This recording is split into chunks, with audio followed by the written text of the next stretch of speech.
लहान मुलांना तसंच घरातील इतरांना सुद्धा पालेभाज्या कशा खाऊ घालायच्या हा प्रश्न महिला वर्गाला नेहमीच पडलेला असतो. तर म्हणूनच आज मी त्याच प्रश्नाचं उत्तर घेऊन आलीये आणि उत्तर आहे पालक मटार भाजी. चला तर मग व्हिडिओला सुरुवात करूया. पण त्यापूर्वी अजूनही जर तुम्ही माझ्या चॅनलवर नवीन असाल तर माझं चॅनल सबस्क्राईब करा, सोबतच बेल आयकॉनवरही क्लिक करा. मी पूजा तुम्हा सर्वांचं स्वागत करते पूजा स्पेशल रेसिपीज मध्ये, जिथे तुम्हाला मिळतात झटपट, सोप्या आणि टेस्टी रेसिपीज. तर इथे मी पाव किलो म्हणजेच 1 जुडी पालक असा स्वच्छ निवडून घेतलेला आहे. आता आपण याला बारीक चिरून घ्यायचं आहे.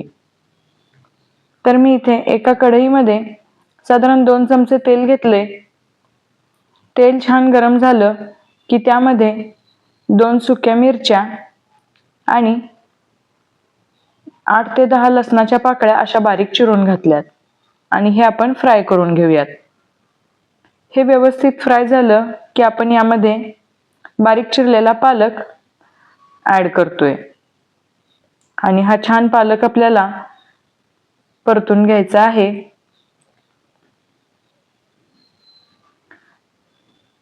पालक अगदी व्यवस्थितपणे फ्राय झाला पाहिजे. पालकातलं जे पाणी असतं ते पूर्णतः निघून गेलं पाहिजे. आता मी इथे एक मिक्सरचं भांडं घेतलंय आणि त्यामध्ये साधारण 1 टोमॅटो अशा प्रकारे चिरून घातलाय, 8 ते 10 लसूण पाकळ्या, 1.5 इंच आलं घेतलंय, 3-4 काजू घेतलेले आहेत आणि हे आपण वाटून घेऊयात. तोपर्यंत इकडे पालक आपला छान फ्राय झालाय. पालकातलं पाणी सुद्धा थोडंसं कमी झालेलं आहे, पण पूर्ण पाणी कमी होईपर्यंत आपण हे फ्राय करून घ्यायचंय. आता यातलं पाणी पूर्ण गेलेलं आहे. मी एका प्लेटमध्ये हे काढून घेते. आता त्याच कढईमध्ये मी पुन्हा थोडंसं तेल घेतलंय. तेल गरम झालं की थोडीशी मोहरी घातलीये, अर्धा चमचा जिरं घातले, अर्धा चमचा तीळ घातलेत आणि हे सारं आपण व्यवस्थित तडतडू द्यायचंय. सोबतच मी 4 काळी मिरी आणि 1 मसाला वेलची सुद्धा घातलेली आहे. आता हे छान फ्राय करून घेऊया. फ्राय झालं की त्यामध्ये 1 बारीक चिरलेला कांदा घालायचा आणि हे सुद्धा आपण व्यवस्थितपणे परतून घ्यायचं आहे. कांदा छान फ्राय झालाय. आता आपण यामध्ये आपला बेस इन्ग्रेडियंट म्हणजेच बेसन घालूयात. साधारण 2 ते 3 चमचे मी इथे बेसन घालते आणि हे आपण व्यवस्थित फ्राय करूयात. म्हणजेच बेसनाचं जे कच्चेपण आहे ते पूर्णपणे कमी होईल, बेसन छान फ्राय होईल आणि आपल्या भाजीला टेक्स्चर छान येईल. आता इथे बेसन भाजून तयार आहे. आता आपण जी टोमॅटोची प्युरी बनवली होती ती यामध्ये ऍड करूयात. आता ती प्युरी घातल्यानंतर आपल्या भाजीला अजूनच छान चव येणार आहे. तर इथे मी हे व्यवस्थितपणे मिक्स करून घेते.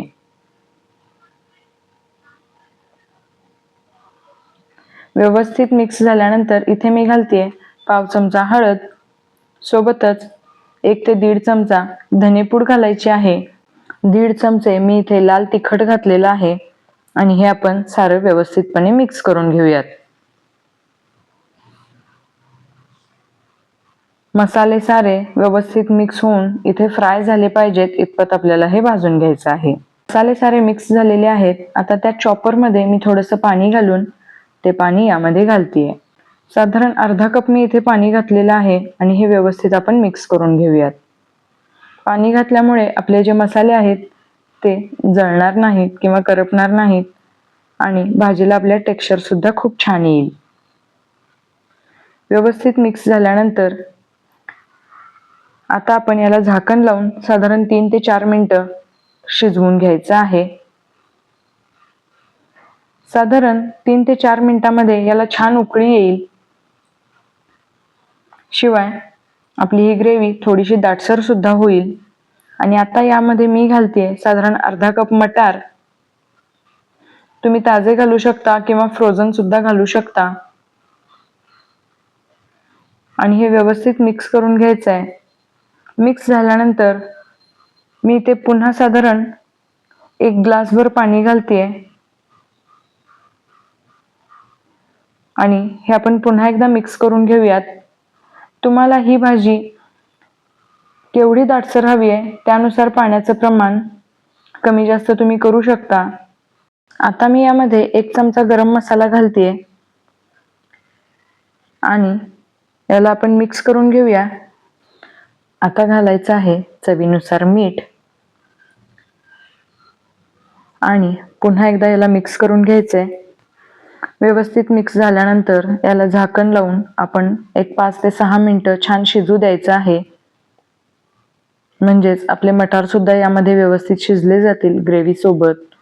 छान उकळी आल्यानंतर आता आपण यामध्ये शिजलेला पालक घालतोय आणि हे आपण व्यवस्थित मिक्स करून घ्यायचं आहे आणि याला सुद्धा पुन्हा एखाद दुसरी उकळी येऊ द्यायची आहे. आता छान उकळी आलेली आहे.